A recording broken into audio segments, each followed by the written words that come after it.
friends, and welcome back to a new video.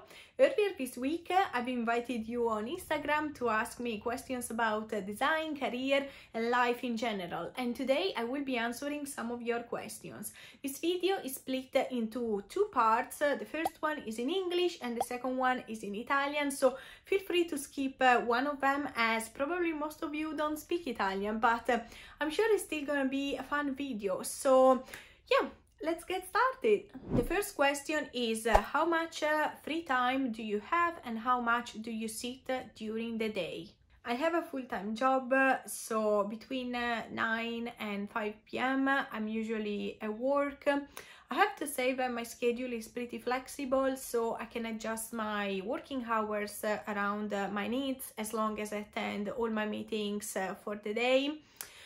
So my spare time or free time is usually in the morning from the moment I wake up, usually around 6:30 a.m. to 9, and from 5 or 5:30 until the afternoon. Like I usually go to bed at 10, and yeah, obviously at the weekend. I prefer to exercise in the morning and work on a side project in the afternoon, or mentor a UX student. It really depends on what I'm up to, the season, the weather. Like in winter, I prefer to go to the gym in the afternoon, while in summer, because it's nice, warm and light in the morning, I'd much rather to go for a run in the morning. But I like my schedule to be flexible because, you know, at the end of the day, it's my free time and I can do whatever I want, right? I don't think I spend too much time sitting on my chair, as I have a standing desk here, and according to my Apple Watch, I stand for around 11 hours every day. But I do spend a lot of time staring at my computer screen because, you know, all my side projects involve me staring at my screen. So whenever I can, I try to avoid it. Like in the afternoon, I go for a walk or read a book instead of watching TV or scrolling through my social media, so that you know, I make sure that I take time off the screen every day. Next one is how did you learn how to use Figma? Do you have any course to suggest? Thank you. Well, the first time I've heard of Figma was in 2018 when I was freelancing full-time as a web designer. I don't think I attended a course, but I've learned everything on YouTube. Back in 2018, Figma was still a fairly new tool, so there weren't many tutorials, but now you can find pretty much anything on YouTube, from short demos to longer courses. I've actually published a tutorial last week that you might want to check out. You can also find the link in the description, so yeah, let me know if it was helpful. Oh, I love the next one. What do you want to achieve with your YouTube channel? Honestly, I wish I had the answer to your question, but I don't. When I started this channel last year, I didn't even think I would last more than a couple of months. But yeah, I'm really happy with what I've achieved so far. It might not sound a lot for someone, it might sound a lot for someone else, but who cares? I'm just happy with it. But I don't know what I want to do with my channel. Like maybe one day I would like to split my time between making videos and designing, but I don't know if it will ever become my full-time job. I still prefer designing, I guess. I'm just excited to see where it's going to take me. So yeah, we will see. Let's move on to a non-design related question. So what motivates you to go running? I love running, and I've been running consistently for around 10 years now, and what motivates me to go running every week are two main things. The first one is the long-term benefits and goals. We all know that running is good for our mental and physical health, but if you're also running a marathon or a half marathon, you need to be consistent with your training and, you know, increase the speed and the distance over time. I've been running marathons and half marathons for a few years now, and what I usually do is to start training many months in advance so that I can do my best during the race, but obviously it takes time. The second one is the short-term benefits. I've actually noticed, and I don't know if it's the same for you, but when I don't leave my flat for the entire day, I'm usually in a weird mood, like I need to physically drag myself outside and just stop thinking about my work, side projects, just design in general.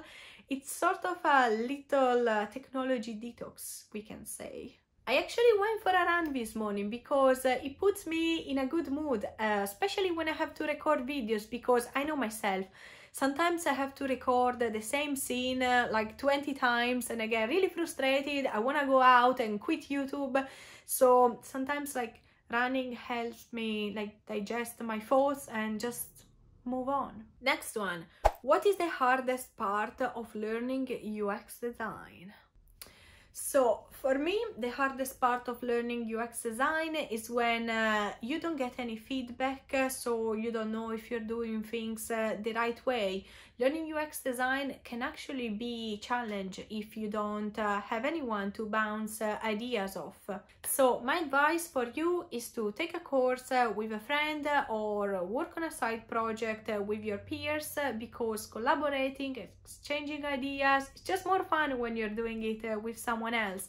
And also UX designers have to juggle a lot of different considerations like visual design, user research, usability testing, content strategy, and you know, what's easier for someone else might be harder for someone. So it's really important that you collaborate together so you can learn from each other. Maybe the hardest part of UX design is actually to accept that you cannot be good at everything from day one, but that's okay. What's next? So, is it possible for your first job in UX to be done remotely? That looks scary. Of course it's possible, but I guess it's harder when you cannot see what your colleagues are doing behind the screens. I'm actually grateful that I work at an office early on in my career, because I've learned so much from my colleagues just by observing their way of working or asking them questions. It's much harder when you're doing things remotely, as you cannot see what they're doing, but if the team is supportive, they will help you out. And if you feel like you're not getting enough support, just don't be afraid to ask for help. Some people can feel a bit left out when they don't have a face-to-face connection, but it's still possible to make friends at work.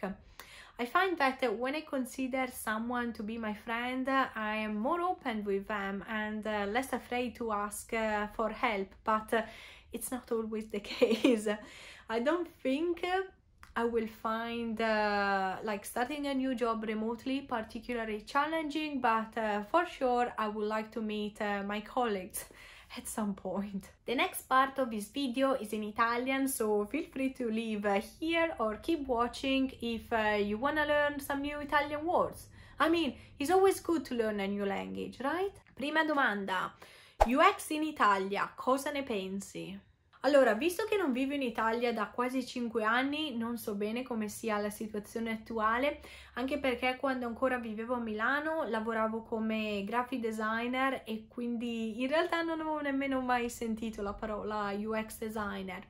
Secondo me è una figura ancora ricercata, specialmente in città grandi come Milano, perché comunque ci sono un sacco di aziende. Il problema è che spesso ti assumono come UX, product o UI designer e poi ti chiedono di fare dei lavori di graphic design o programmazione web, che comunque non ha senso. Allora, secondo me il consiglio è quello di documentarti bene prima di accettare un'offerta di lavoro, ma tieni a mente che l'Italia è anni luce indietro all'Inghilterra, ma di conseguenza l'Inghilterra è anni luce indietro a US. Quindi secondo me per fare esperienza dovresti provare all'estero e poi magari torni in Italia. E la seconda domanda è il sequel della prima. Come posso fare esperienza nella UI UX se le aziende non assumono senza esperienza? Allora, il mio più grande consiglio è quello da subito di stringere amicizia con altri UI UX designers, perché magari loro conoscono delle aziende che stanno assumendo e magari ti possono aiutare. All'inizio penso sia importante fare un po' la gavetta, perché comunque la tua priorità è quella di fare esperienza piuttosto che ottenere da subito un posto fisso e strapagato. Un consiglio che ti posso dare è quello di connetterti con altri designer su LinkedIn o magari unirti ad alcuni gruppi su Facebook. Adesso non so se ci sono anche dei meetups virtuali, magari ce ne saranno in persona in futuro. Però secondo me questo è importante ed è un po' quello che è successo a me nel 2019 quando ho iniziato ad attendere questo meetups chiamato Code Bar e ho stretto amicizia e questa persona un giorno mi dice: "Hey, sai che la mia azienda sta assumendo un product designer?" Io ero tipo: "Sì, per piacere, dimmi di più." E quindi da qui ho avuto l'opportunità di fare il colloquio con questa azienda e ottenere anche la posizione di lavoro e sto ancora lavorando per loro adesso. Quindi, morale della favola, se hai una reference o qualcuno che ti supporti, hai anche molte più possibilità di ottenere un posto di lavoro come UX designer. Prossima, quanto è creativa come professione? Secondo me è molto creativa, perché l'obiettivo del UX designer è quello di creare qualcosa che ancora non esiste. È un tipo di creatività diversa da quella, per esempio, del graphic designer. Diciamo che la creatività sta nella funzionalità del prodotto digitale piuttosto che nella sua estetica. Passiamo all'ultima domanda. Sei contenta di vivere all'estero o vorresti tornare in Italia? Allora, sono felicissima del fatto che lavoro in remoto e quindi posso tornare in Italia quando mi pare e piace e così sento anche meno la mancanza del mio paese d'origine. Mi trovo benissimo a Brighton, devo dire, c'ho il mare a 5 minuti di distanza, una grande tech community con tantissimi designers e è una città che comunque offre molto. E inoltre il mio ragazzo non parla italiano, quindi per noi sarebbe un po' difficile tornare in Italia, però magari nel futuro potrei considerare una situazione tipo 50-50. Però vediamo, al momento non abbiamo intenzione di trasferirci altrove anche perché stiamo cercando casa, quindi speriamo in bene. Ovviamente l'Italia mi manca moltissimo e mi sento anche più me stessa quando parlo in italiano, però non lavorerei mai per una compagnia italiana perché comunque mi piace parlare inglese e voglio parlare inglese sul posto di lavoro. And this was our last question for today. I really hope it was helpful and you've learned something new as well. If you want to take part in the next Q&A, then keep an eye out on my Instagram and stay tuned. If you also want to support this channel, then leave a like and subscribe.